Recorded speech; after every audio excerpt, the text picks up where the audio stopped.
you to the Tri-City Brass Quintet and to our very own Fiona Kelly for setting the tone with such beautiful music. Good morning, and welcome to the official start of the 2025-2026 school year.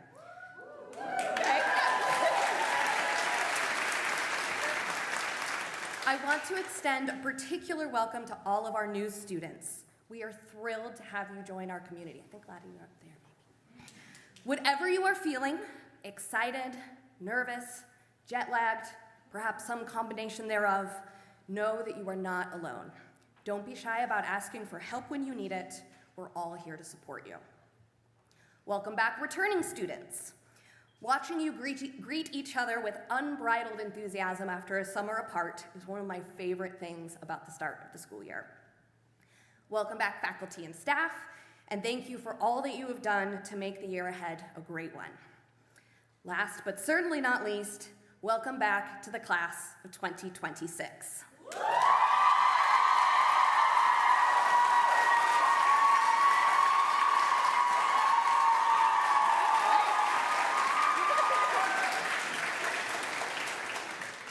This year is going to fly by, so try your best to soak up every moment. But also, don't wait too long to get going on those supplemental college essays. They are even less fun when you save them to the last minute. I'm Dr. Detmar, Emma's Dean of Academics, but most of you know me better as an English instructor. I'm used to commenting on your writing. Unpack this quotation.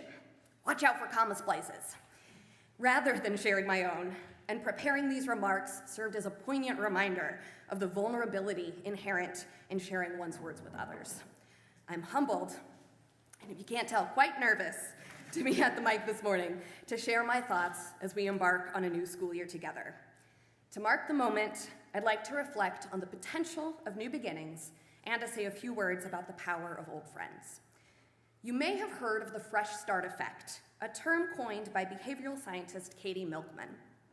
It describes how people are particularly motivated to pursue goals immediately following what she calls temporal landmarks.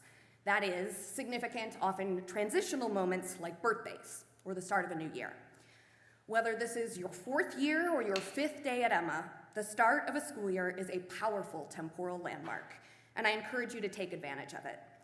It's a chance to let go of what might have gone wrong last year and dream about what this year can be. Now, Milkman's research tends to focus on goals like starting a diet or implementing an exercise regimen. That's all well and good, but I want to encourage you to think smaller and more selfishly. Sure, you could set a goal of getting an A in AS chemistry or completing all of your membean training every week. Go for it. But I think this is the perfect time to think about what will truly serve you. For now, try to set aside the external measures of success and look inward. What is something, large or small, that you can do for yourself to make this year a little bit better?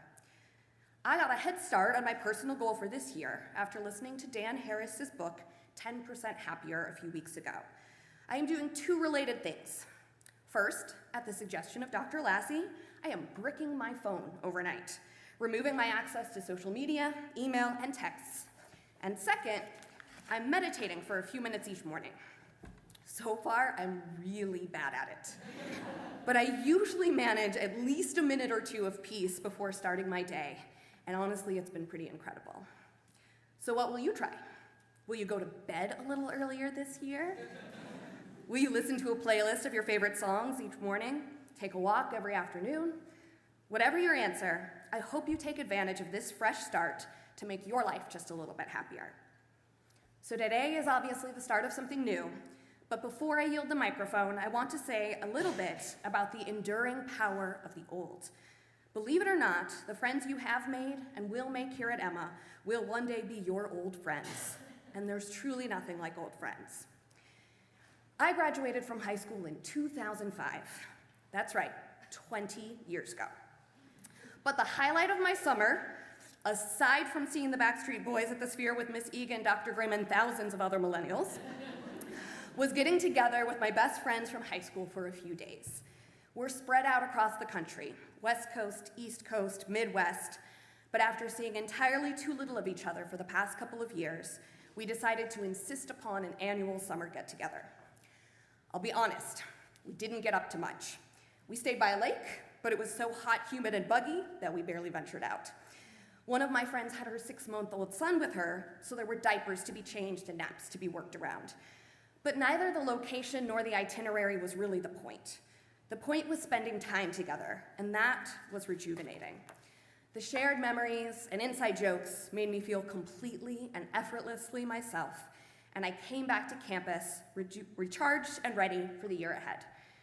If you ask your advisor or some of your teachers, I'm sure they'll say the same. The friendships we made in high school are friendships that have lasted. I can only imagine that being more powerfully true at a place as special as Emma. The years that you have together here are years you'll cherish until you're old, like me. Without yielding the special place of the old, I hope you all will join me in harnessing the potential of the fresh start effect as we begin a new year. And now, please help me welcome to the podium our esteemed 18th head of school, Dr. Lassie.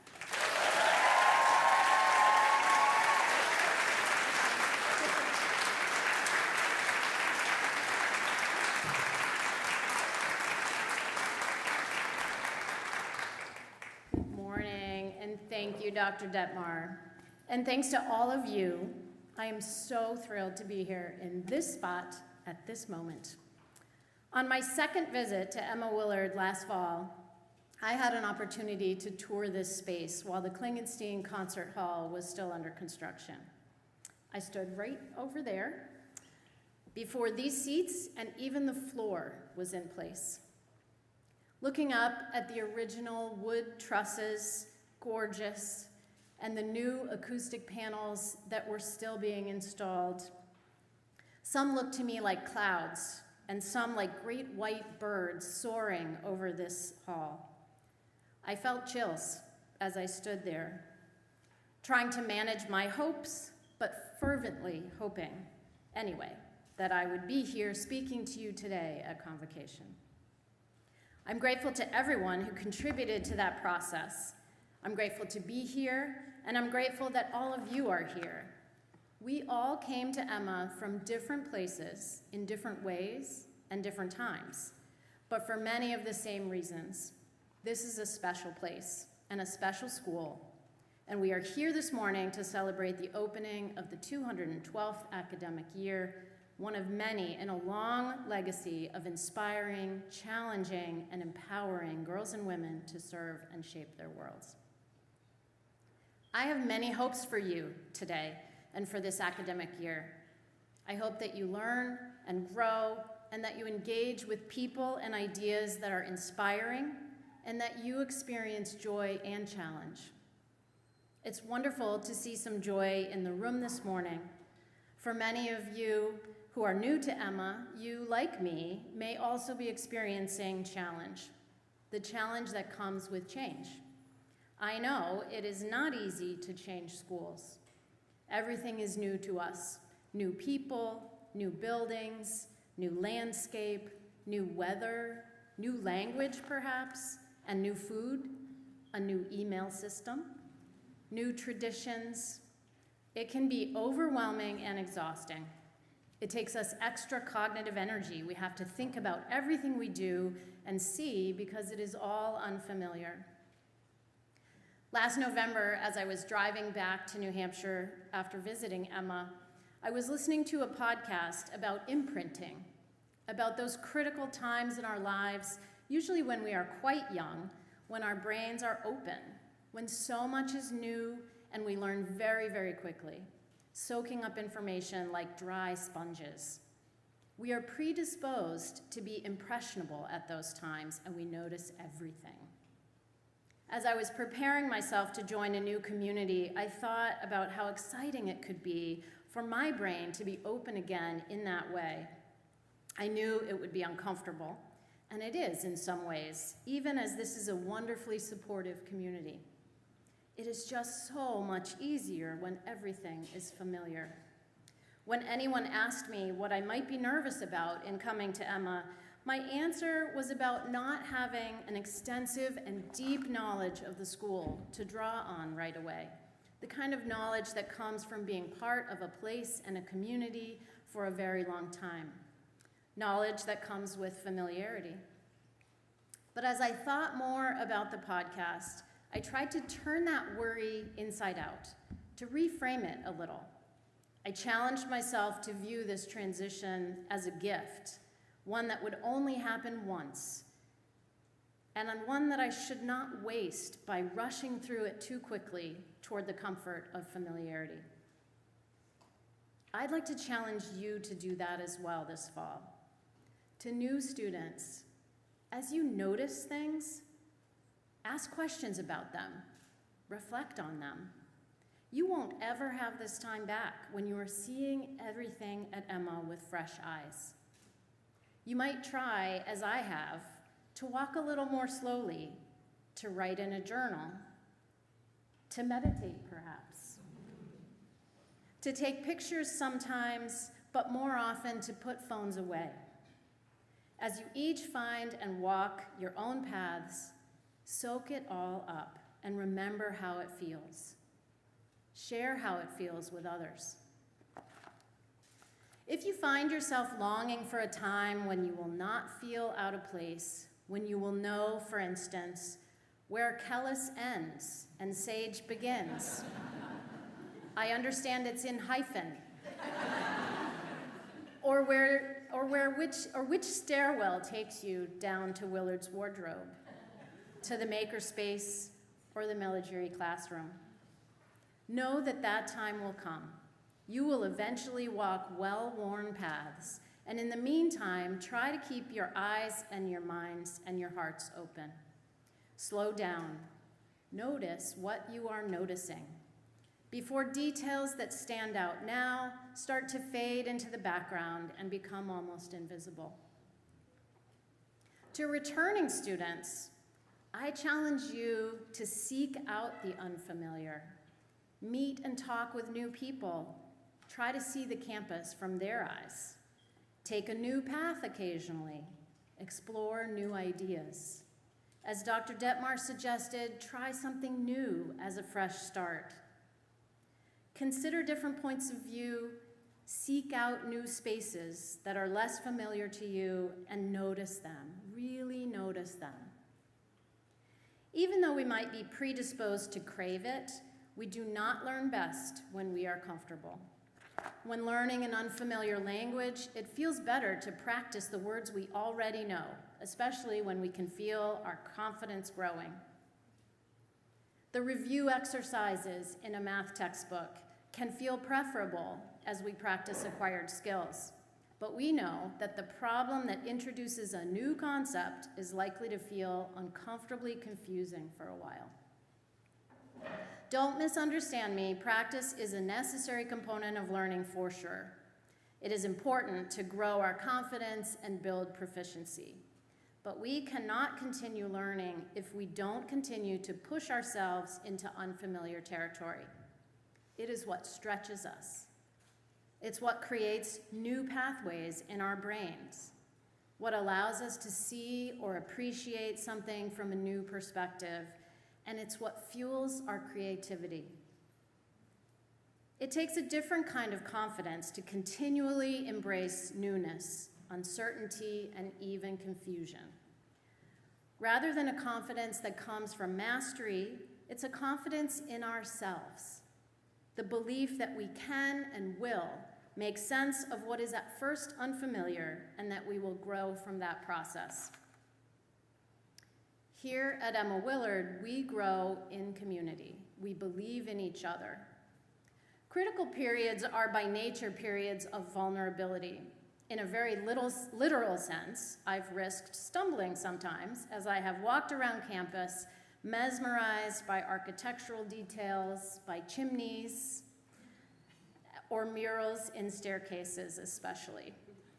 But more figuratively, if we are to open our minds and hearts to new and unfamiliar places or ideas, we need to both be and feel safe. The safety and support of all of us is the responsibility of the whole community, and I have seen this at work already, especially in the last few days. as red tier leaders cheered and guided new students on opening day, as ninth graders coached and encouraged each other over rope bridges and obstacles high up in the trees, and as they literally stepped off platforms into the unfamiliar.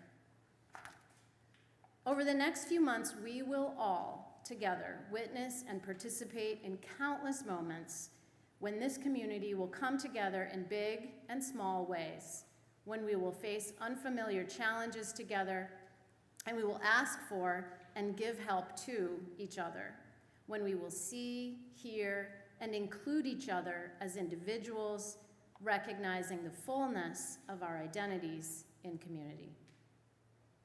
This is what I hope will become familiar for all of us. This is a school community where we all belong, and a community that believes in each and every one of us. I count myself lucky to be a part of it, and I hope you do as well.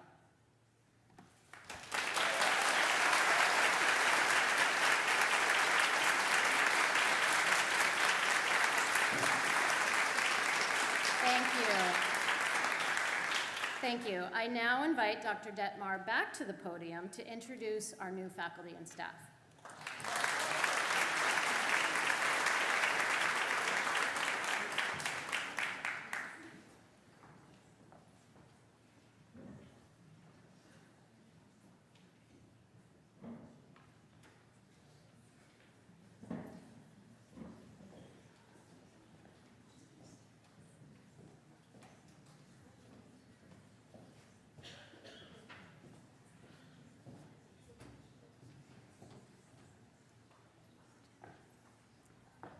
All right, Jesse Doherty.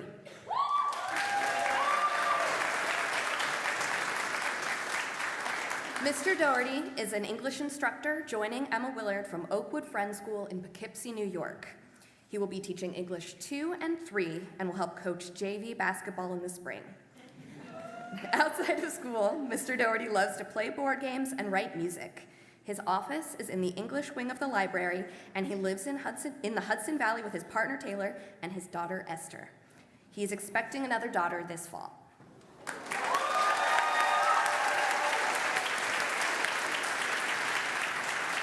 Cecilia Edika Kalu.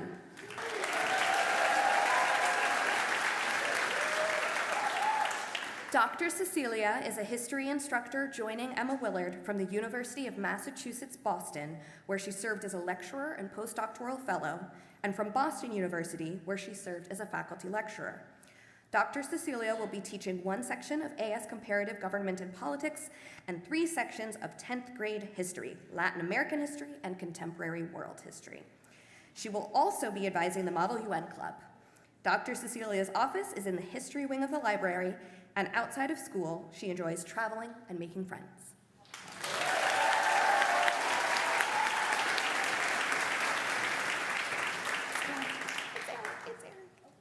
Eric Ofori.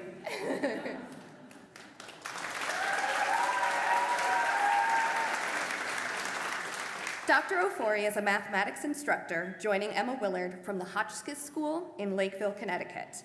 Dr. Ofori will be teaching thinking mathematically, financial literacy, calculus, and AS economics.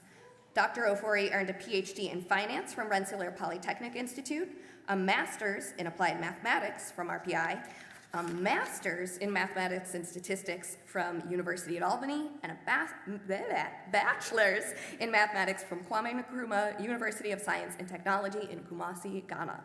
He has taught mathematics and finance courses at both university and high school levels. He will be coaching soccer in the fall, and he enjoys dancing to Afro beats, playing and watching soccer, and engaging in activities that keep him active and connected to culture. Gabriela Munoz Rojas.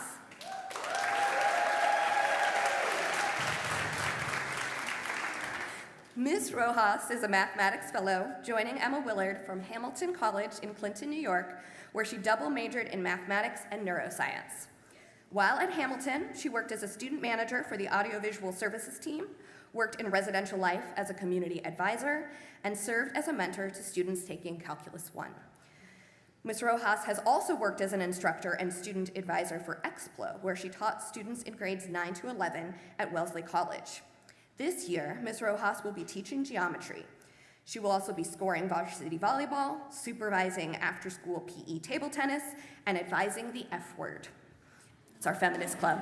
I got more. Sorry, I paused too long, that's on me. Outside of school, Ms. Rojas enjoys thrifting, watching plays and musicals, and baking cookies. Her office is in Weaver, and she lives on campus.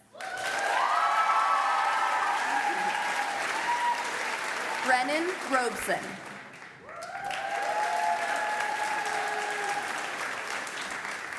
Miss Robeson is a history fellow joining Emma Willard from the University of Texas in Austin, where she graduated Phi Beta Kappa with a bachelor's in the Humanities Honors Program this past May. Her thesis focused on enslaved women in ancient Rome. While at the University of Texas, Miss Robeson served as a first-year interest group mentor and a peer academic coach, worked on several student publications, and rode on the Texas crew team. Miss Robeson also worked as a summer fellow at the Hotchkiss School in Lakeville, Connecticut.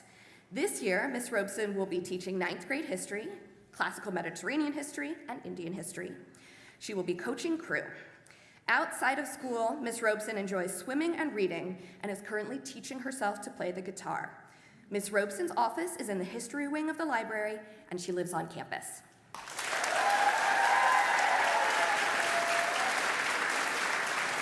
Amanda Lancaster.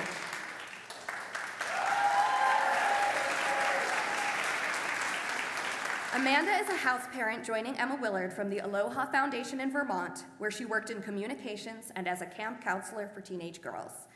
She will also serve as an instructor for Ready Seminar. She loves mystery novels, exploring the outdoors, and all things camp-related, and she's always eager for new adventures. At Emma Willard, Ms. Lancaster will be a house parent in Kellis and support student life programming.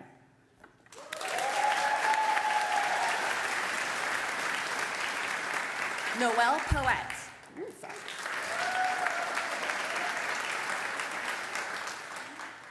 Ms. Poet is our Director of Counseling, joining Emma Willard from RPI in Troy, where she worked as a mental health professional in the Counseling Center, providing therapy and clinical services to students. She is a licensed mental health counselor with diagnostic privileges and will lead our counseling team.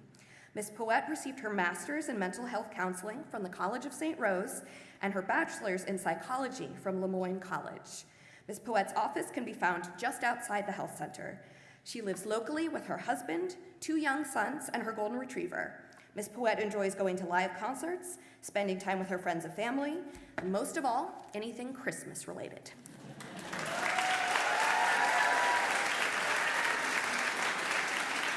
Emma Ray.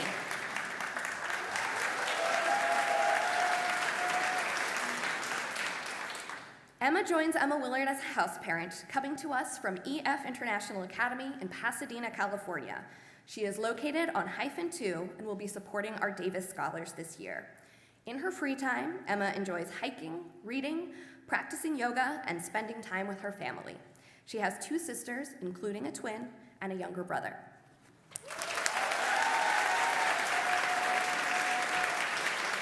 One more round of applause for all of our new faculty and staff.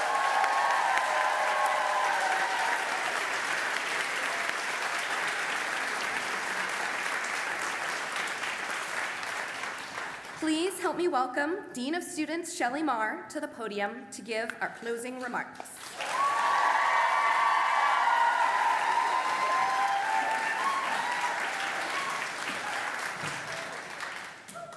Thank you very much, Dr. Detmar. Finding My Place by John Burns. In a world that spins with dizzying pace, wandering souls seek a comforting space.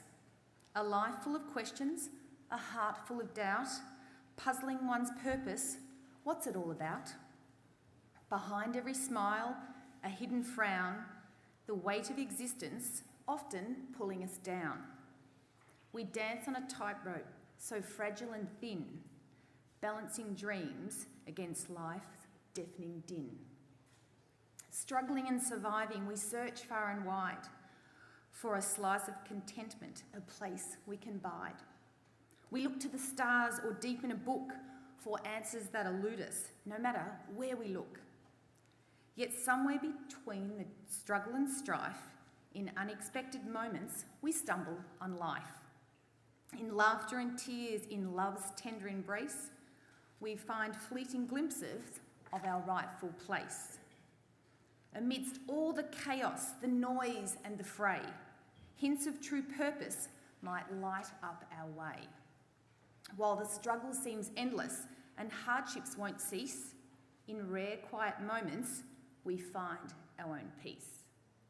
For in this grand struggle, so taxing, so grand, our place is just where we happen to stand.